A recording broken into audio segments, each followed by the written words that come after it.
안녕하세요. 자, 이제 동형 모의고사가 시작됐네요. 시험들은 잘 보셨어요. 일단 평균은 거의 다 시험지는 내셨고 66.7. 너무 잘하신 거죠. 평균은 66.7 나왔다. 뭐 해설 강의 안 듣고 다 집에 가셔도 될 정도야. 잘하셨고, 일단 잠깐 좀 보죠. 동형 모의고사 준비할 거 한번 어떻게 공부해야 될지. 일단 시험 보기 전에 전범위를 무조건 공부하고 오셔야 이 시험 보는 거에 의미가 있어요. 그냥 시험만 본다는 건 실력 향상에 크게 도움이 안 되고, 내가 그동안에 공부해왔던 특강집이라든지 교재가 있을 거예요. 그동안에 이제 공 들여서 적어도 한 번, 두 번 이상 봤던 교재를 전범위로 공부하신 다음에, 공부를 하오신 다음에 시험을 보셔야 돼요. 이제 시험만 보면 또 안 되고, 이때 이제 시험을 보기 전에 공부할 때 적어도 내가 이 테마의 문제가 나오면 맞아야 되겠다, 이 테마는 맞아야 되겠다, 그럼 적어도 내가 24개 이상은 어디에서 맞을 수 있겠다라는 어느 정도 수치화가 될 거예요. 이걸 좀 확인하고 있어야 마음속에 내가 좀 합격할 수 있다는 자신감이 생겨서 긴장 초조감을 좀 줄일 수 있으니까, 항상 이 문제 나오면 맞을 거야. 예를 들면 포트폴리오 나오면 맞을 거야, 토지 분류 나오면 맞을 거야, 토지의 특성 맞을 거야, 또 감정평가 규칙 나오면 맞을 거야. 이렇게 해서 내가 최소 몇 문제를 맞을 수 있는지, 계산 문제는 그러면 2개 정도는 내가 풀어야 되겠네, 어느 정도 이걸 가지고 있어야 돼요, 우리가 합격을 위해서 대비하려면. 그래서 공부할 때 항상 맞아야 될 거에 문제 개수의 수치화를 통해서 내가 이렇게만 공부하면 합격할 수 있다는 자신감을 가지고서 공부를 하셔야 되고, 이건 뭐 중요하죠. 우리가 1년에 한 번밖에 없는 시험이다 보니까 실전에서 내가 이렇게 하겠다라는 마음을 좀 가지고 있어야 돼요. 일단 1차에 민법과 학계론 2과목이 있는데 뭘 먼저 봐야 될까라고 할 때 뭘 먼저 봐야 돼요? 학계론을 먼저 봐야 되는 건 아니고, 자신 있는 걸 해야 돼요. 내가 잘 공부가 됐던 거, 잘했던 걸 먼저 보는 이유는 이걸 꼼꼼히 해가지고 높은 점수를 맞아야 되겠다가 아니라, 어떻게 시험 문제가 나오든지 간에 내가 시간 배분을 내가 준비했던 대로 할 수 있도록 문제를 푸는 거예요. 그러니까 공부를 많이 했다라면 아는 문제, 모르는 문제가 이렇게 등장했을 때 모르는 문제는 빠르게 스킵해가지고 넘어갈 수 있어야 돼요. 내가 알고 모르고를 내가 구분 못하면 시간을 많이 뺏길 수 있으니까, 학계론을 좀 더 잘하고 자신 있다라면, 알고 모르는 게 분명하다라면 첫 번째 볼 때는 절대로 35분 40분 넘어가지 않게 마무리를 짓고서 다음 과목으로 넘어갈 수 있게 시간 배분에 초점이 맞춰져 있는 먼저 푸는 과목을 선택해야 돼요. 그래서 내가 절대로 시간 넘어가지 않게 내가 아는 거 모르는 걸 빠르게 풀어낼 수 있다라면 그런 과목을 먼저 선택해서 보시는 거고, 시간 분배 잘하고 답안지 마킹하는 것도 연습해야죠. 이제 동영을 처음 보다 보니까 뭔가 좀 긴장감이 좀 들죠. 긴장감을 좀 없애야 돼요. 긴장 초조는 합격에 전혀 도움이 안 돼요. 긴장 초조한다고 해서 뭐 시험 잘 보면 너무 좋을 텐데 절대 그렇지 않고 실수를 하게 돼요, 무조건. 그래서 항상 마음속에 내가 공부했던 것만 실수하지 않고 풀어내면 분명히 합격할 수 있겠다는 생각을 계속 가지고 있어야 돼요. 내가 합격 점수가 안 되는 실력이더라도 합격할 수 있다는 자신감을 가져야 실수하지 않고 온전히 공부했던 거 풀어낼 수 있어서 나중에 정말로 땅을 치고 후회하는 일이 적게 생길 거니까, 답안지 시간 배분을 잘 할 때 내 공부할 것만 풀어내면 합격할 수 있다는 그런 마음을 가져야 긴장 초조가 없어서 실수를 줄일 수 있다는 거 꼭 명심하시고, 자, 필수 문제 정리해야죠. 매년 나오는 문제 제가 해설 강의하면서 이 문제 무조건 맞아야 돼, 이거 틀리면 준비가 아직 덜 된 거다, 이런 얘기 할 수 있을 거예요. 지금은 틀려도 되는데 앞으로 남은 3, 4주 동안에는 무조건 그 내용을 다 정리해서 준비하고 있어야 된다는 거예요. 그래서 이 필수 문제 부족한 개념을 잘 채워서 해설 강의 들으면서, 해설 강의 들을 때는 막 옮겨 적는 거에 이제 집중하면 안 돼요. 딱 수업 듣고 아는 것들은 제끼고, 아는 것들이 이제 맞았던 건 들어도 이거 기억이 안 나네 라고 생각하더라도 시험장 가서 내가 맞았던 건 다시 기억이 안 나도 찍어도 맞을 확률이 높아요. 근데 틀렸던 걸 잘 봐야 돼요. 틀렸던 건 공부를 해도 다시 나오면 또 틀릴 가능성이 높아요. 그래서 항상 틀린 문제 체크하고 잘 정리하고, 해설 강의 활용해서 좀 부족하다 그러면 자기 공부했던 교재로 찾아서 정리를 해 나가셔야 돼요. 자, 이거 지켜야 돼요. 최소 이래야 이제 빠른 시간 내에 남은 4번에 걸쳐서 동형 모의고사 볼 때마다 실력이 5점, 5점, 5점씩 이렇게 팍팍 올라갈 수 있으니까 2시간 이상은 최소 복습을 하셔서 모의고사에서 공부했던 거 틀렸던 거 다시 알아야 될 것들 교재로 영상을 듣는 건 이제 줄여야 돼요. 야, 공부가 안 되니까 다시 또 뭐 어떤 영상을 뭐 특강을 하루 8시간짜리 다 들으면 뭔가 좀 좋아질까라고 생각하면 안 돼요. 지금 뭐 물론 특강 듣는 것도 영상 듣는 것도 좋긴 한데 시간이 없어요. 시간이 너무 아까워. 그래서 만약에 정말 이해 안 된다면 그 해당되는 부분만 영상을 듣고 나머지는 스스로 읽고 정리하고 머릿속에 암기하려고 노력하셔야 돼요. 그래서 영상은 가능한 최소한 줄여야 된다. 영상 보지 말고 책을 혼자 보셔야 돼요. 문제 풀어보시고 책을 보셔야 된다. 자, 쪽집게 백선과 핵심 체크 이 두 개만 잘하면 사실 백선에 있는 내용 모두 다 설명했던 내용 문제가 나왔어요. 백선을 완벽히 이해하면 100점 맞을 수 있어요. 새로운 유형 하나도 내지 않았어요. 답을 찾는데 배우지 않은 걸 낸 적은 없고 백선에 다 들어가 있고 핵심 체크를 열심히 했다라면 이때 수업할 때 우리 특강 했었죠. 최근에 핵심 체크하고 투자 간평을 했었는데 이때 했던 내용 계산 문제 경제론이나 금융론에 4문제 빼고 나머지는 다 즉 36문제는 다 핵심 체크에 설명했던 문제를 냈던 거예요. 그래도 부족하다라면 내가 뭘 놓쳤는지 잘 체크하고 그 부분을 다시 한번 잘 정리하시길 바라요. 자, 우리 이제 문제 풀어봅시다. 1번에 자, 부동산의 개념과 활동에 대해서 옳은 거. 자, 1번에 보니까 준부동산이라고 나왔네요. 준부동산은 부동산에 준한다라는 거죠. 그래서 등기 등록하는 동산 등을 말하는데 이건 어디에 포함된다? 광의의 부동산에 포함되는 거죠. 협의의 부동산은 민법상 부동산이라고 하는데 광의의 부동산에 포함된다고 해야죠. 협의의 부동산 하면 토지 정착물, 광의라고 나오면 덕에 준부동산을 합쳐서 얘기하는 거니까. 자, 두 번째 토지 건물 이렇게 나오면 얘를 일체로 거래됐을 때 합쳐서 이루는 말을 뭐라고 한다? 복합 부동산. 복합 개념의 부동산은 부동산의 개념을 법경기로 이해해 나가는 걸 이걸 복합 개념의 부동산이라고 하고. 자, 3번에 보니까 표준산업 분류에서 부동산 관련 서비스업이라고 나왔네요. 관련 서비스업. 우리가 애프터 서비스 사후 관리니까 부동산 임대업이 아니라 부동산 관리업과 나머지 중개, 자문, 감정평가업으로 구분한다. 이렇게 외워놓고 있어야죠. 자, 부동산의 업을 구분할 때 임대 및 공급업과 관련 서비스업 구분하고 임대 및 공급업은 부동산 임대법과 그 다음에 부동산 개발 및 공급업, 개공이라 그랬어요. 이때 부동산 공급업이란 말을 쓰지 않고 개발 및 공급업, 관련 서비스업에 부동산 관리업, 중개, 자문, 감정평가. 이거 나올 때 암기 코드가 무조건 하나 떠오르고 있어야 돼요. 뭐는 해당되지 않는다? 건금투 기관은 해당되지 않는다. 건설업, 건축업 쓰지 않고 금융업 해당되지 않고 투자업 관련 없고 기타 부동산의 관리업, 즉 시설 관리업은 해당되지 않는다. 이건 기본적으로 암기가 돼 있어야 되고. 자, 네 번째 가장 중요한 거죠. 경제적 개념의 부동산, 자산, 자본, 생산재, 소비재, 상품.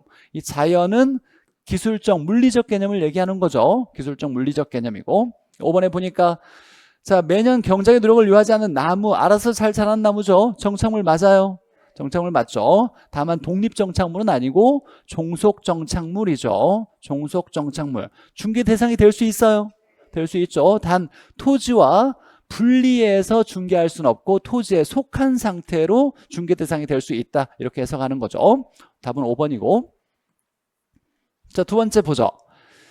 자, 오늘 문제가 조금 어렵게 느껴진 건 시간이 좀 오래 걸릴 수 있는 그런 특징이 있는데 틀린 걸 찾으라는 것보다 옳은 걸 찾으라는 게 많았다 뿐이었어요. 지문은 다 우리 기출지문 했던 내용들인데 그래서 옳은 걸 찾으라고 했을 때 모든 지문을 읽으면 시간이 모자라요. 그러니까 답 나오면 안 읽고 넘어가는 연습을 꼭 해보라고 제가 계속 문제 풀 때마다 얘기했던 걸 좀 따랐어야 충분히 시간 내에 풀 수 있었을 거예요. 하셔야 돼요. 해보시면 실전 시험에서도 그렇게 하면 시간도 줄이고 점수도 오히려 높아지는 걸 경험할 거예요. 1번에 이건 했던 거고 2번에 자, 토지 용어 무조건 맞아야죠. 지가 공시 나오면 이건 뭐다? 표준지, 공시, 지가. 지가 변동률 조사를 위해 선정한 건 표본지, 지가 공시 나오면 표준지. 자, 1단지는 불가분의 관계에 있는 여러 필지를 우리가 말할 때 덩어리를 1단지라고 하면 몇 필지 이상? 두 개 필지 이상을 여러 개라고 하는 거야. 하나 이상이 아니라 두 개 이상의 덩어리를 1단지. 얘가 불가분의 관계에 있으니까 무슨 평가한다? 일괄 평가한다. 우리 감정평가에서 개별로 평가하는 게 원칙인데 일체 거래되거나 불가분에 있으면 일괄하고, 가치가 다르면 구분하고, 일부도 평가할 수 있다, 부분 평가할 수 있다, 이렇게 배웠으니까. 3번에 보니까 물에 침식되어서 수면 밑으로 물에 잠겼다라고 나오면 무조건 다 뭐다? 포락지. 자, 4번에 이행지. 이게 이제 올해 감정평가사 시험에서 이렇게 좀 어렵게 나왔어요. 물론 어렵진 않아. 좀 새로운 유형이 나와서 좀 어렵게 느껴지는데, 자, 이행지는 이내죠. 이내. 용도지역 내에서. 그럼 보죠. 용도적 지역이 뭐예요? 용도지역 얘기하는 거죠. 용도적 지역이나 용도지역이나 똑같은 얘기예요. 용도지역의 분류 중에서 세분된 지역 내에서라고 나왔어요. 용도지역, 그러니까 중요한 건 이건 다 쓸데없는 얘기고, 용도지역 내에서. 용도지역을 세분하면 3개가 있었어요. 뭐? 우리가 용도지역이라고 얘기할 수 있는 거 3개. 3개 뭐예요? 택지, 농지, 임지만을 용도지역이라고 그랬어요. 감정평가상. 그러니까 용도지역의 분류 중, 이 분류 중 3개가 뭐예요? 택지, 농지, 임지 내에서 전환되고 있는 이라고 나왔으니까 이건 뭐예요? 이행지. 맞는 얘기네요. 그래서 올해 감정평가사 시험에서 조만간에 다음 주에 아마 토요일 날 무료 특강으로 35회 감정평가 문제, 우리 공인중개사와 관련된 거 한 30문제 정도만 제가 풀어드리고, 문제 풀고 풀어드리는 시간을 좀 가질 거니까 시간 내시면 오셔서 수업 들으셔도 되고, 실시간으로 들으셔도 되고. 자, 5번에 보죠. 자, 건부지 중에 건폐율의 제한으로 건물을 짓지 않고 남겨둔 토지는 뭐라고 한다? 공지라고 하죠. 토지 분류. 그러니까 4번이 잘 모른다 하더라도 나머지가 틀렸다, 그래서 4번이 맞다라고도 무조건 찾을 수 있어야 돼요. 이건 필수 문제로 맞아야 되는 거고. 세 번째 보죠. 토지 특성에서 옳은 거. 위치의 가변성. 이건 우리가 인문적 특성이면, 자연적 특성이면 물리적으로 안 된다. 인문적 특성, 용도의 다양성, 위치의 가변성이면 경제적으로 변할 수 있다, 가능하다, 이렇게 나와야 된다 그랬어요. 자, 위치의 가변성으로 물리적 위치가 변해요, 경제적 위치가 변해요? 경제적 위치가 변한다 라고 나와야 되고, 또는 이렇게 나올 수 있죠. 부동성으로 물리적 위치는 불변한다, 이렇게 나올 수 있고.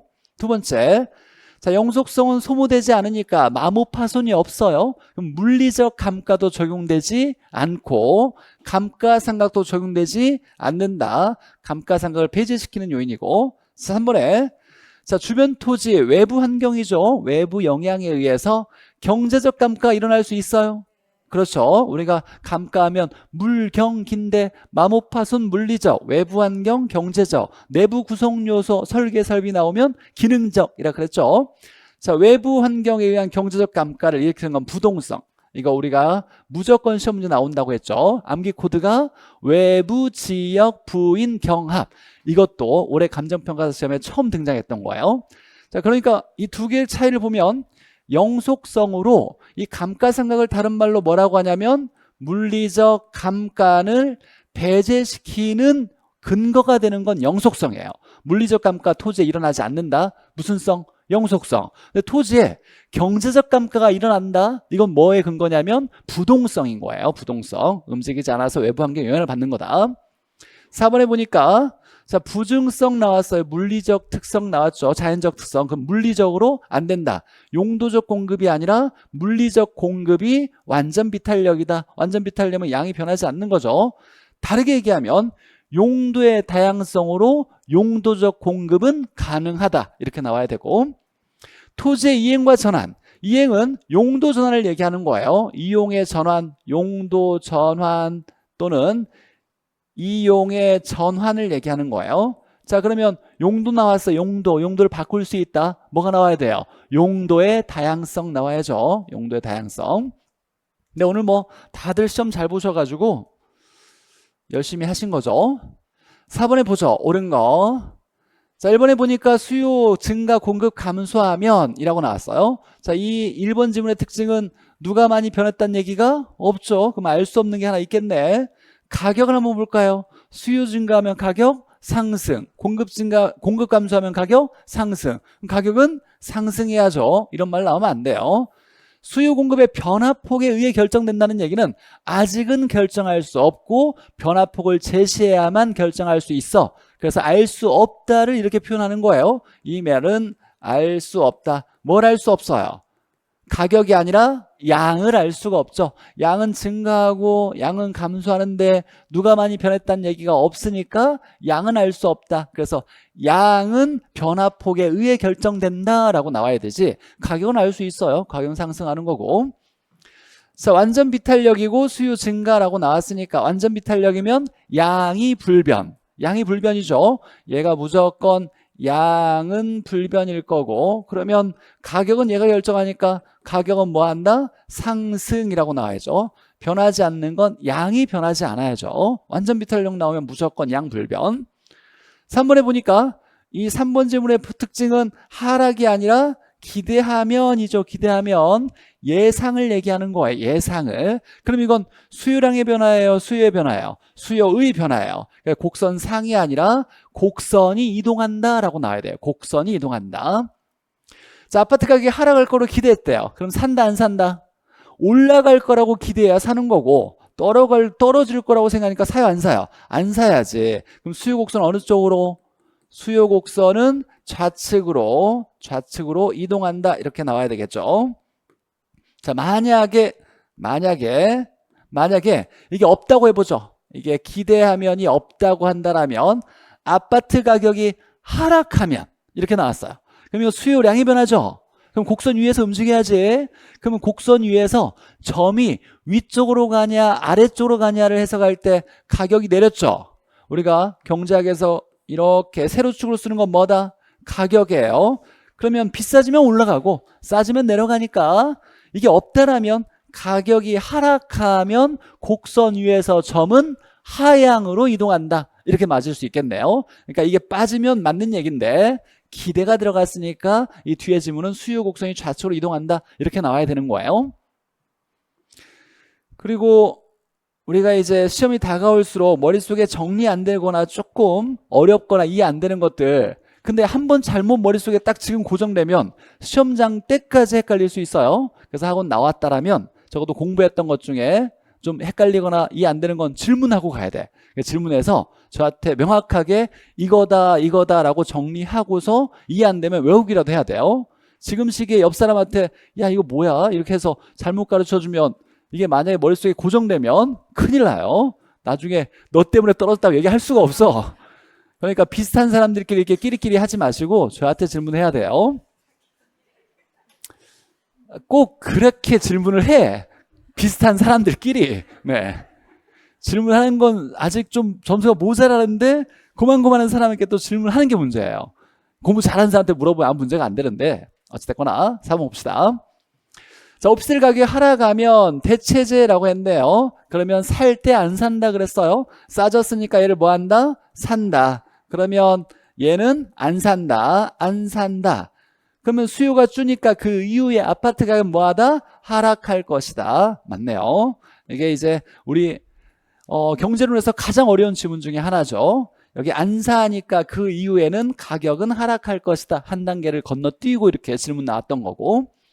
자, 5번에 소득이 증가하면 이라고 나왔어요. 그럼 곡선이 이동하는 수요의 변화죠. 근데 증가하니까 말이 없으면 정상되니까 어느 쪽으로? 우측으로. 이 상하는 따지지 않아도 괜찮아요. 곡선 이동할 때는 우측으로 이동한다. 이렇게 나와야 되고.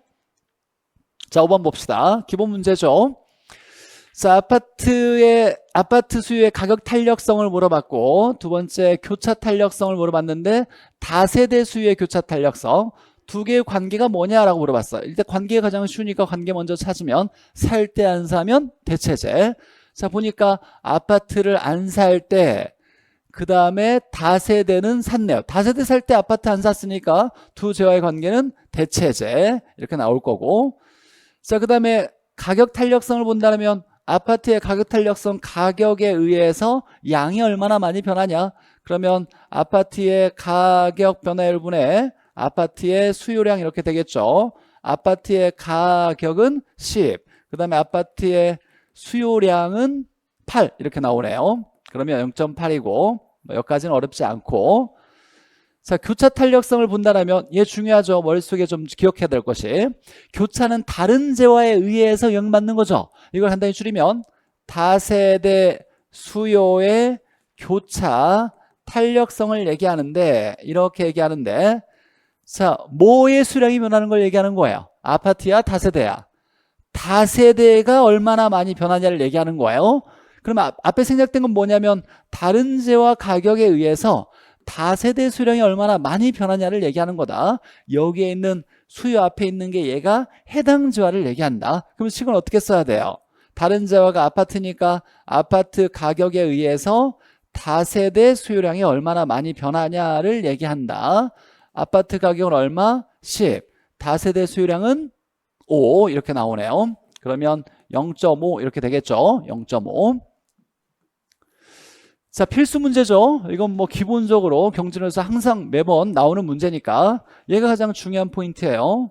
자, 먼 교차 탄력성일 때 수요 앞에 있는 얘가 해당 재화고 이 녀석의 양이 얼마나 많이 변하냐를 얘기하는 거다. 앞에 생략됐다라면 다른 재화 가격에 의해서라는 얘기고 6번 봅시다. 많이 맞았어요.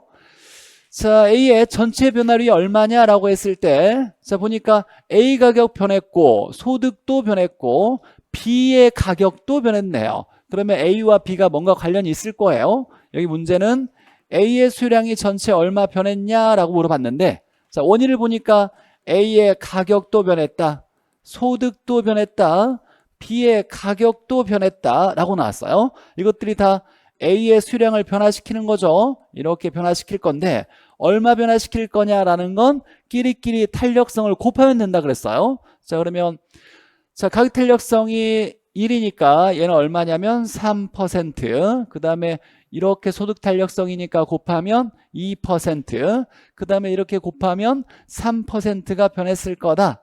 자, 여기에서 이제 방향을 체크해야 된다 그랬죠. 자, 방향을 본다라면 자, 이때 방향을 체크하려면 이 원인이 어떻게 변했느냐를 아는 게 가장 중요하다 그랬어요. 이 문제의 포인트는 여기 보니까 A가 하락했다, 소득이 증가했다, B의 가격이 하락했다. 이게 가장 중요한 조건이에요. 이 조건을 잘 확인해서 A 가격 하락했다, 소득 증가했다, B 가격 하락했다 이렇게 나왔어요. 자, 그러면 첫 번째 수요 법칙이죠. 비싸면 안 사고 싸면 산다.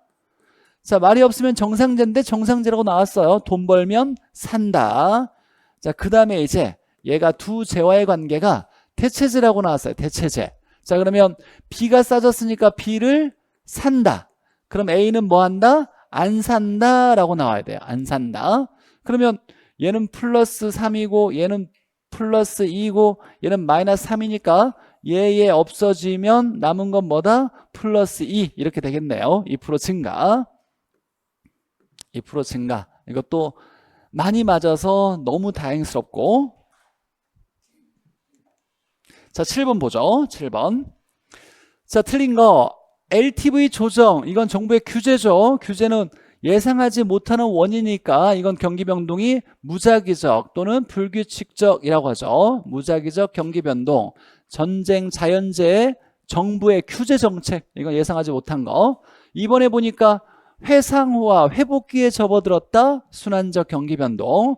3번에 보니까 자, 회복시장. 우리가 올라가고 내려가고 했을 때 회상후하 이렇게 있을 때 얘가 이렇게 올라갔다가 이렇게 내려갈 건데 이렇게 오고 이렇게 올라갈 건데 자, 4개로 나눴을 때 이 회복기와 후퇴기는 전환의 의미가 있다 그랬어요. 내려가다가 올라가고 올라가다가 내려가는 거니까 이때 상향이나 하향기는 계속 올라간다 계속 내려가니까 지속적이다라는 말을 쓸 수 있다 그랬어요. 지속적이고 지속적이다. 얘는 전환의 의미가 있다. 그래서 회복시장을 보니까 일단은 올라가는 거니까 과거의 직전 거래사의 가격은 올라갈 때 여기서 가격 궁금하면 과거는 아래에 있으니까 기준이거나 하한이 된다. 맞고 4번에 보니까 후퇴시장은 이라고 나왔네요. 올라가다가 내려가는 거죠. 우리가 이제 내려갈 때 암기한 게 있죠. 누구 중시? 매수자, 하수 중시. 그러면 매도자에서 매수자 중시로 바뀌었네요. 그래서 매도자에서 매수자 주도로 전환되었다. 맞고 이때 자, 여기에 해당되는 거니까 중시되는 사람이 거래를 뭐 한다? 미룬다. 맞네요. 중시되는 사람이 거래를 미룬다. 결국 느낌상 5번이 답이 될 거라는 느낌도 좀 있었죠. 거미집 이론이 가장 중요하니까. 자, 함수식을 줬을 때 기울기 크기를 구해서 공기가 크면 수렴형 이렇게 나오는 거죠. 탄력성을 준다라면 수탄이 크면 수렴형이고, 함수식을 통해서 기울기 크기를 구하면 공기가 크면 수렴형이다. 자, 보죠. 자, 기울기 크기는 P의 개수분의 Q의 개수죠. 자, P의 개수 얼마? 2분의 1이고 0.5라고 해도 괜찮고, 우리 번분수를 한번 써보죠. Q의 개수는 1분의 1이니까 맨 위아래 곱하고 얘는 나눠준다 그랬죠. 그러면 2 나누기 1이니까 얼마? 2 이렇게 될 거고, 또는 뭐 이렇게 써도 되죠. 만약 이렇게 쉽게 나왔다면 0.5분의 1 이렇게 쓰면 2라고 나올 거고, 그래서 수유함수의 기울기 크기는 2고, 공급함수의 P의 개수는 1이고 Q의 개수 3이니까 얘는 1분의 3이니까 3이네요. 공급이 크니까 무슨 형? 수렴형 이렇게 나와야 되고, 이런 문제 푸는데 뭐 시간 많이 걸리면 안 돼요.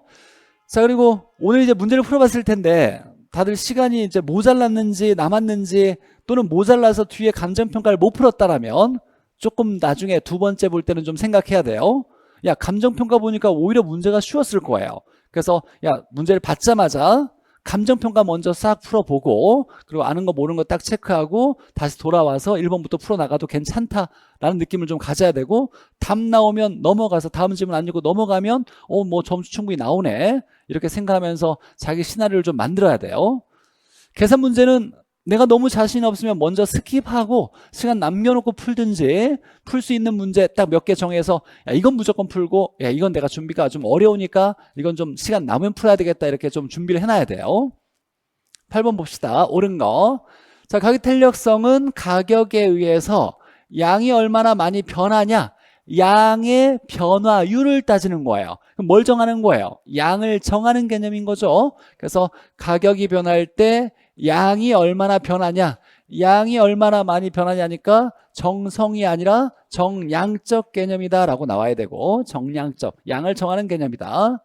탄력적이면이라고 나왔으니까 이거 우리 죽을 때까지 까먹으면 안 된다 그랬어요. 탄력성이 크면 양이 많이 변하는 거죠. 탄력적이니까 얘가 많이 변해야 돼요. 그럼 양의 변화율이 어떻다? 크다라고 나와야죠. 3번에 보니까 1보다 큰 경우라고 나왔고, 임대료가 올라갈 때, 고가일 때 수입이 증가한다, 유리하다. 근데 우리가 외웠던 건 비고가가 유리하다 그랬어요. 비고가가 유리. 고가가 유리한 건 탄력의 비탄력이에요. 비탄력의 1보다 작은 경우라고 나와야 돼요. 큰 경우라면 저가가 유리하고 고가가 불리하다 이렇게 나와야 되고, 뭐 편한 관계로 이제 해석할 수 있어야죠. 빠르게. 우리 외웠던 건 항상 머릿속에 비고가 유리, 고가인데 유리 나왔다고? 그럼 비탄력 나와야지 이렇게 나와야 되고. 4번에 보니까 자, 이게 이제 우리가 어려워했던 거지만 지금쯤이면 이제 쉬워야 돼요. 수요 증가 탄력적이다. 이거 탄력성에 따른 균형점 이동이 크게 변하냐 작게 변하냐를 얘기하는 거였어요. 탄력적이래요. 그러면 뭐가 많이 변하는 거예요? 양이. 그럼 양이 크게, 가격은 작게 이렇게 나와야 돼요. 자, 가격은 작게, 탄력성 옳게 나왔어요. 자, 그 다음에 수요 증가가 나왔으니까 수요 증가면 양 증가, 가격은 상승. 가격은 상승. 옳게 나왔네. 틀린 게 없어요. 그럼 맞는 거지. 양을 얘기한다면 양은 어떻게? 크게 변하는데 양은 뭐 한다? 증가한다. 그러니까 이걸 바탕으로 양 증가, 가격 상승인데, 이 탄력성을 적용하면 양은 크게, 가격은 작게니까 양은 크게 증가, 가격은 작게 상승 이렇게 나와야 되겠죠. 크게, 얘는 작게. 그래서 4번이 옳은 거고. 자, 5번도 어렵진 않죠. 자, 수요가 감소할 때 탄력적인 경우보다 비탄력적인 경우. 자, 이 지문은 실제로 시험에 나왔던 지문이에요. 속이려고. 탄력적이네 그리고 그냥 딱 보는 사람들을 골라내려고. 얘가 아니라 얘보다 비탄력적일 때라고 나온 거죠. 그래서 속이는 문장이 하나 나왔었어요. 시험에 나왔던 지문이에요, 실제로. 자, 수요 감소할 때 비탄력이니까 비탄력이면 양은 작게, 가격은 크게. 여기 보니까 양이 나왔죠, 양. 양은 어떻게? 작게. 폭이 작다라고 나와야 돼요. 작게니까. 자, 수요 감소니까 양 감소는 맞는데 얘가 탄력성이 다르게 나왔네요. 틀리게 나왔네요. 그래서 4번이 옳은 거고, 이제 뭐 이 탄력성의 지문도 해석할 수 있어야 되고, 이것도 필수 문제예요. 이제 나오면 무조건 맞아야 됐다고 준비하고 있어야 되고. 자, 9번이 많이 틀렸어요. 9번이 가장 오늘 정답률이 낮아요. 왜 그랬을까? 한번 봅시다. 제가 사실 경제론 수업할 때 이 문제는 매번 제가 풀었던 문제인데 뭘 실수했는지 한번 봐봐요. 좀 어려운 문제긴 하죠. 사실 몇 개냐라고 나왔으니까 그래도 좀 맞았어야 되는데, 아파트 수요 곡선 우측으로 이동한다. 곡선이 이동한다라고 했으니까 이건 수요의 변화죠. 수요의 변화. 우측으로 하니까 수요량이 뭐 해야 돼요? 증가해야 돼. 그러니까 아파트의 수요량이 증가하는데 이때 원인이 뭐가 돼야 되냐면 곡선 위에서 움직이는 게 아니라 곡선 이동해야죠. 하나 뺀 나머지가 돼야 돼. 뭐? 아파트 가격 이외의 요인에 의해서 얘가 아닌 이외 요인에 의해서 얘가 증가되는 경우를 찾아라. 이걸 찾아라 라고 얘기하는 거예요. 자, 그러면 답이 될 수 없는 거 하나 제껴놔야죠. 아파트 가격은 답이 될 수가 없어요. 아파트 가격은 어떻게 변하든지 간에 곡선 이동시키지 못하니까. 자, 그리고 이 문제가 조금 어려웠던 건 수요라고 나왔어요. 수요.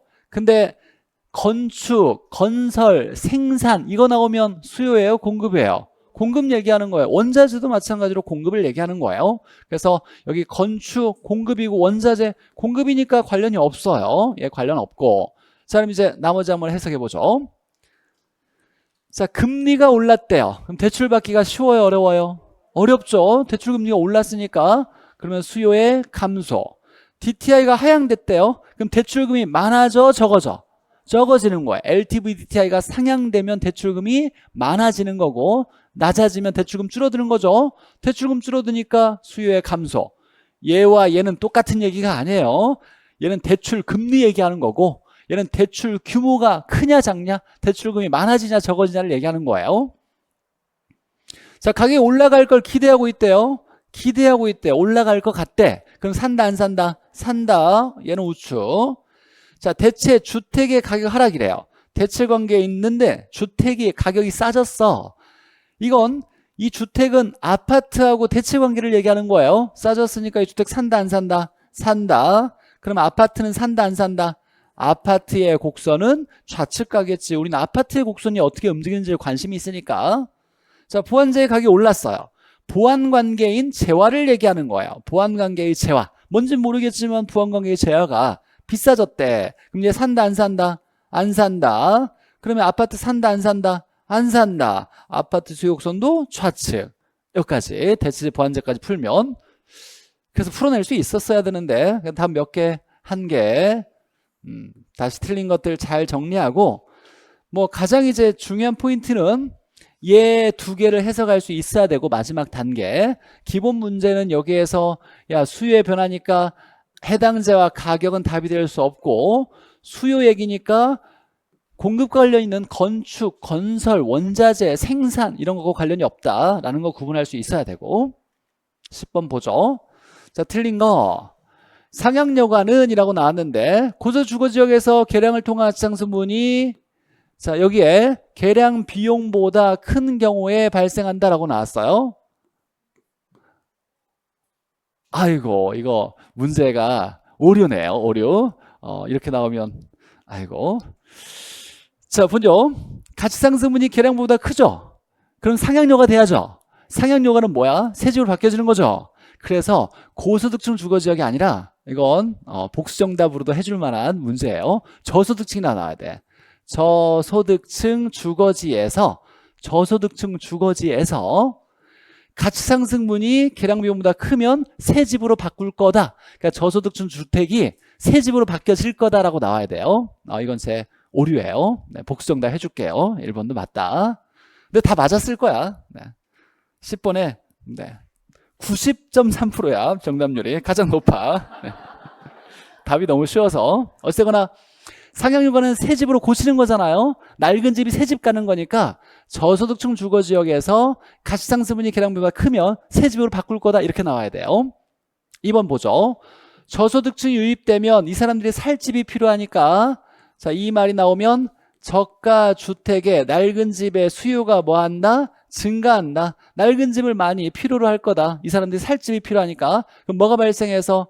하향료가 발생해서, 하향료가 발생하면 낡아지니까 자, 저가 주택 낡은 집이 뭐 한다? 많아진다. 공급량이 증가한다라고 나와야죠. 그래서 의도된 건 2번이 틀렸는데 자, 1번도 사실 오류가 있어요. 그래서 1번, 2번 제가 복수정답 해드릴 테니까 아마 온라인으로 공부하시는 분은 좀 바꿔놓을게요. 제가 다시 정상으로. 3번 보죠. 주거 분리는 잘 사는 사람과 못 사는 사람이 분리되는 소득별 분화 현상인데 뭐 때문에 나타난다? 외부 효과. 좋은 건 얻으려고 하고 나쁜 건 피하려는 동기에서 비롯된다. 자, 4번에 보니까 자, 가장 중요한 건 1년 동안이라고 나온 거예요. 기간이죠. 기간 나오면 저량이에요, 유량이에요? 유량 얘기하는 거죠. 그럼 얘가 가장 중요한 포인트예요. 이게 유량의 공급량, 유량의 수요량이라고 나와야 돼요. 여기에 현재 나오면 저량의 공급량, 저량의 수요량 나와야 되고 12만이 공급되었다, 3만이 미분양이다. 이때 공급은 재고주택 공급이에요, 신규주택 공급이에요? 유량이니까 신규를 얘기하는 거예요. 신규. 저량이면 재고주택을 얘기하는 거고 신규로 12만이 만들어졌어. 근데 미분양이 3만이야. 그러면 유량의 공급량은 12만, 유량의 수요량은 9만이라고 하겠네요. 이 숫자 맞추는 건 중요한 건 아니고 얘가 저량이냐 유량으로 나온 것이 중요한 포인트예요. 자, 5번에 보니까 물리적 주택으로는 얘는 완전 경쟁을 전제로 할 수가 없다. 얘는 물리적이면 눈에 보이는 개별성 때문에 얘는 완전 경쟁은 얘가 동질성이 있어야 되는데 물리적 주택은 동질성이 없으니까 분석하기가 쉽다 어렵다? 어렵다 이렇게 나왔어요. 자, 그래서 주택시장을 분석할 때는 물리적 주택이 아니라 용도적 효용적 개념인 뭐가 필요해? 주택 서비스 개념을 끄집어내서 학자들이 분석하더라 라는 내용이었죠. 근데 주택 서비스가 중요한 게 아니라 물리적 주택으로 분석이 어렵다가 중요한 포인트라 그랬죠. 11번 보죠. 알론소의 입찰지대, 소입, 입찰은 경쟁. 자, 돈 가장 많이 낸 사람이 차지하고 많이 내겠다고 하는 금액이 지대다라는 얘기였어요. 근데 경쟁이 일어나면 초과 이유는 사라진다라고 했었어요. 자, 그래서 1번에 보니까 자, 최소가 아니라 뭐다? 최대 지불 용액. 나머지 다 쓸데없어요. 최대 지불 용액이라고 나와야 되고. 자, 입찰지대 곡선은 입찰에 의한 지대 곡선이니까 높은 거예요, 낮은 거예요? 높은 것만 연결한 거야. 낮은 부분이 아니라 높은 부분을 연결한 선이다. 지대 곡선 중에 높은 거. 자, 높은 거를 연결해 보니까 5번 먼저 보면 단일 도심 토지의 토지용은 외곽으로 갈수록 가장 도심은 상업용, 그 다음에 주거용, 공업용성으로 토지 이용이 결정되더라를 밝혀낸 거였고 3번에 보니까 초과이윤이 얼마? 0이 되는 수준의 입찰이 일어나면, 경쟁이 일어나면 초과이윤은 사라진다 그랬어요. 초과이윤이 0이 되는 수준의 최대 지불 용액 이렇게 나와야 되고 자, 그 다음에 이제 이게 나올 수도 있다. 예전에 우리 시험에 나와서 많이 틀렸으니까 입찰 기한이라 그랬어요.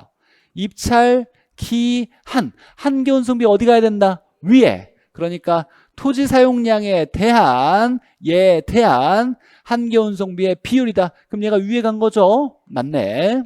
4번이 옳은 지문이고 입찰 기한이라고. 12번 학자별 이론에서 자, 옳은 거. 자, 리카도의 지대, 차액지대죠. 카차 차액지대에서 지대는 잉여다. 맞아요? 맞죠? 고전학파 리카도가 지대는 잉여, 남는 거라 그랬어요. 뭐에서 남는 거? 뭐에서 뭘 빼고 남는 거? 가격에서 생산비를 빼고 남는 거. 그럼 가격이 높아야 남는 게 많아지겠다라고 얘기한 거였어요. 자, 그러면 지대가 가격을 결정해요? 가격이 지대를 결정해요? 가격이 지대를 결정해야 돼요. 가격이 높아지면 지대가 높아진다라고 나와야 돼요. 예, 순서가 가격에서 가격이 지대를 결정한다라고 나와야 돼요. 지대가 가격을 결정해야 되는 건 이건 누구? 마르크스 신고전학파 얘기고 지대를 비용으로 봤을 때 얘기고 잉여는 가격에서 지대가 남는 거니까 가격이 높아야 남는 게 많아지는 거야. 이게 올해 나올 가능성이 높은 지문이라 그랬어요. 누가 누굴 결정하냐? 가격이 지대를 결정하는 게 이게 리카도의 차액지대를 얘기하는 거다. 남는 거니까. 자, 두 번째 선용이론. 호이트의 선형이론이죠. 세 가지가 나와야 돼. 고소득 측 주거지, 교통망을 따라서 부채꼴. 이 세 가지가 호이트의 선형이론이에요. 자, 고소득층 주거지, 교통노선을 따라서 접근성이 양호한 지역에, 즉 도로 가까이에 있다 보니까 부채꼴 모양이 되었어. 틀린 게 없어요. 이것도 그냥 맞지 라고 넘어갈 수 있을 정도의 실력이 좀 돼 있어야 돼요. 뭐 나머지 지문도 우리 실제로 기출지문에서 다 풀어봤던 지문들이니까 어렵진 않았지만 시간이 많이 뺏기니까 자 2번 체크하고 넘어갔어야 되고, 자 튀내는 위치지대에서 중요한 건 농업이죠. 농업. 얘가 마차 타고 왔다 갔다 하다 보니까 농업의 형태가 다른 애를 밝혀서 위치에 따라서 뭐가 달라서, 수송비가 달라서 뭐가 달라진다, 지대가 달라지는 걸 밝혀낸 거죠. 위치지대를 얘기했던 거예요. 그래서 외곽일수록 수송비가 많아지니까 지대가 작아지겠지. 도심은 무슨 농업? 도심은 지가가 비싸니까 집약적 농업, 외곽은 조방적 농업을 밝혀낸 거죠. 입지, 농업 입지 교차라 그랬어요. 그래서 농업이론 나오면 무조건 누구? 튀는 이렇게 나와야 돼요. 잠깐 얘기하면 농업 입지 이론 이렇게 나오면 튀는, 원료지수 나오면 누구?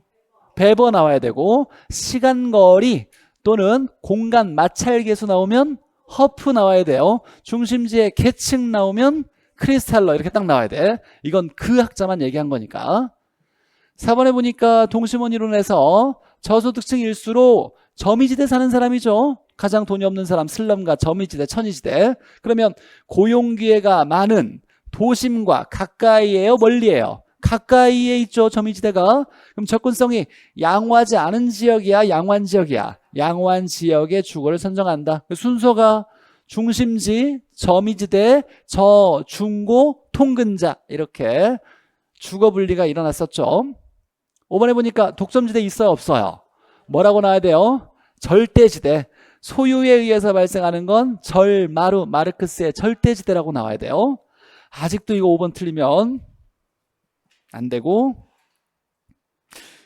근데 어려운 게 없는데 왜 틀렸는지 모르겠지만 왜 틀렸을까? 정답률이 60%밖에 안 되는 것도 좀 의아하긴 한데. 1번이 틀렸을까요? 잘 정리해. 어찌됐거나. 네, 잘 정리해. 중요한 지문이에요. 잉여면 누가 누구를 결정한다? 가격이 지대를 결정해야 된다. 이렇게 나와야 돼요. 그리고 지금 틀린 건 이건 전혀 문제되지 않아. 시험장에서 틀린 게 문제지. 지금 틀리면 이거 내가 놓칠 뻔했네. 다시 한번 잘 정리해서 내 걸로 만들어서 선생님이 시험에 나올 가능성이 높다고 그랬으니까 딱 준비하고 있어야 돼요. 나오면 실수하지 않아야 되겠다. 13번 보죠. 입지론. 자, 크리스탈로의 중심지론에서 제어도 될 범위란 더 이상 물건이 팔리지 않을 때까지의 끝 지점까지 거리죠. 그러면 수요가 얼마가 될 때? 0이 되는 수요가 0이 되는 지점까지의 거리다. 더 이상 팔리지 않을 때까지 거리다. 자, 크리스탈로의 계층 구조에 따르면 이건 고차 중심지냐 저차 중심지냐를 얘기하는 거죠. 봤더니 구입 빈도가 낮대. 고차예요, 저차예요? 가끔 간다는 거야. 그러면 고차를 얘기하는 거죠. 고차면 규모가 뭐다? 크다고 보았다라고 나오는 거죠. 자, 레시는 수레예요. 수레. 비버 수레. 그럼 생산 측면이에요, 수요 측면이에요? 수요 측면이에요. 비버가 비용, 비버 최소 비용 이론인데 비용은 만드는 데 들어가는 비용이에요. 그러니까 생산 측면은 배버를 얘기하는 거고, 레시는 수요 측면에서 시장 확대 가능성이 가장 높은 중심지에 수요자가 많아질 수 있는 중심지에 공장 두는 게 좋아. 이렇게 얘기했던 것이 레시 이론이고, 자, 레일리는 보니까 레일리는 소매 인력 법칙, 소매 중력 법칙을 얘기한 건데 여기를 보니까 얘를 뭐 했대? 수정했대. 그러면 수정 소매 인력 법칙은 뭐예요? 컨버스의 분기점 이론 얘기하는 거죠. 그래서 경계, 유인력이 똑같은 경계를 확인했던 건 누구다? 컨버스, 버스 분기점이라고 했던 거 컨버스의 분기점 이론이고, 소매 중력 모형, 소매 인력 모형 얘기했던 게 레일리 얘기하는 거죠. 자, 5번 넬름 소입. 넬스는 점포가 뭐예요? 소매점이죠. 소매점이 어디에 입지해야 돈을 많이 벌겠냐? 넬슨의 소매 입지 이론 이렇게 얘기했던 거. 답은 5번. 자, 14번 보죠. 시장 효율성. 자, 약성에서는 과거가 반영되어 있는데 현재 가치는 중요한 게 아니다. 가치는 무조건 현재 가치예요. 약성에서 어떤 정보를 알아서 투자했을 때 초과이익을 얻을 수 있냐가 중요한 거예요. 자, 보니까 과거를 분석했대요. 그러니까 과거를 알아낸 거야. 근데 약성 과거 반영돼 있으니까 과거를 내면 초과이익 얻을 수가 없다. 자, 강성은 공표된 정보, 공표됐다는 건 과거, 현재를 얘기하는 거예요. 예전에 발표했던 거 과거, 공표된 즉시 얘기하면 현재. 아직 공표되지 않은 정보 미래죠. 반영되어 있으므로 정보를 이용해서 초과이익 얻을 수가 없다. 가장 부합되는 시장은 뭐다? 완전. 완전과 강성은 비슷하다. 부합되는 시장이다. 이렇게 표현할 수 있고. 자, 준강성은 공개되는 정보, 즉시 공개되는 건 뭐예요? 현재죠. 공개되는 즉시 나오면 현재. 현재를 통해서 정상을 초과하는 이윤, 초과이익이죠. 얘가 과거 현재 반영됐으니까 초과이익을 획득할 수 없다. 자, 4번에 보니까 독과점도 조건만 갖추면 할당이 될 수 있다. 이렇게 배웠는데 그때 독과점이나 불완전이 할당이 될 수 있는 이유가 뭐였어요? 초과이익이 사라져야지. 뭐랑 똑같아서? 정보 비용과 같아져서 사라질 때만 할당이 될 수 있는 거죠. 자, 보니까 정보를 통한 초과이익이 소요되는 정보 비용보다 큰 경우라 할지라도 할당이 될 수 있다라고 나왔어요. 아니죠. 할당이 되려면 무조건 어때야 돼? 같은 경우만, 큰 경우가 아니라 같은 경우에만 할당이 될 수 있다. 이렇게 나와야 돼요. 즉 초과이용과 정보비용이 같아야 할당이 될 수 있다라고 나와야죠. 4번이 틀렸고, 이게 최근 감정평가사 시험에 좀 어렵게 나왔던 지문이고. 자, 5번에 준강성은 과거 현재 포함되고 약성은 과거만 포함되니까 반영되니까 준강성이 큰 개념이죠. 강성이 더 큰 개념이고, 그러니까 준강성 약성을 포함한다. 맞고. 자, 토지정책에 대해서 보죠. 자, 1번에 15번 봅시다. 15번. 이것도 좀 많이 틀리긴 했는데. 자, 정부의 간접 개입 외워야죠. 개발 보조금 정보. 자, LTV는 맞아요. 얘는 금융제도죠. 금융정책이니까 개발 보조금, 금의 LTV, DTI 간접 만드는데 분양가 상한제는 뭐다? 얘는 가격을, 시장에서 만들어져야 될 가격을 정부가 직접 통제하는 거죠. 그러니까 무슨 개입? 직접 개입이라고 나와야 돼. 직접. 여기에 만약에 다음에는 이제 지역지구제 집어넣을 거예요. 지역지구제. 지역지구제는 간접이에요, 직접이에요? 그런 거 아니고 토지이용 규제. 토지이용을 규제하는 대표적인 거 지역지구제, 토지이용 규제 이렇게 나오는 건 이건 지역지구제고. 자, 이번에 보니까 전용 나오면 주거지역에서 일편전양이라 그랬죠. 여기에 편리한이에요, 양호한이에요? 양호한 나와야 돼요. 전양. 여기 일반 나올 때 편리한, 전용 나오면 양호한 이렇게 나와야 되고. 자, 무조건 용도지역을 외울 수 있어야죠. 전국토, 도관, 농자 이렇게 나오고, 도시지역은 주상공녹. 녹이 뭐예요? 녹지지역이라고 나와야 돼. 도관, 농자의 농은 뭐야? 농림이에요. 농림. 도관, 농자, 전국토를, 농자는 농림이고, 도시지역의 주상공녹, 녹은 녹지지역이야. 왜 강조한지 며칠 뒤에 알 거야. 자, 보죠. 3번에 선매제도. 자, 선매는 우선 매수하는 거죠. 개인간보다 정부가 우선 매수하는 거야. 이때 매수는 강제 수용이 아니라 협의 매수고, 아무 땅이나 선매할 수 없다 그랬죠. 어떤 거? 토지 거래 허가 구역만을 선매할 수 있다. 근데 무슨 법률에 근거하냐 라고 할 때 허가 맡으려면 뭐 해야 된다? 신고. 선매도 뭐? 신고도 하는 법률. 이거 4번 5번 읽은 사람 또 잘못 공부한 거야. 이건 내가 주구장창 했으니까 선매, 그 다음에 토지거래허가 구역은 신고도 하는 법률. 이건 뭐 100%잖아요. 뭐 이의를 제기할 만한 거 하나도 없어. 그냥 땡큐하고 넘어가야 돼. 자, 4번에 보니까 지구단위 계획이란이라고 나왔어요. 지구단위 계획은 일부에 대하여 잘하고 잘 관리하기 위하니까 도시군 무슨 계획? 관리계획에 속한다라고 나와야 돼요. 도시군 관리계획. 일부, 여기에 관리 이렇게 나와야 되고. 자, 5번에 보니까 자, 국장은 주택가격 안정을 해서 주택 투기 막기 위해서 투기 과열지구를 지정할 수 있죠.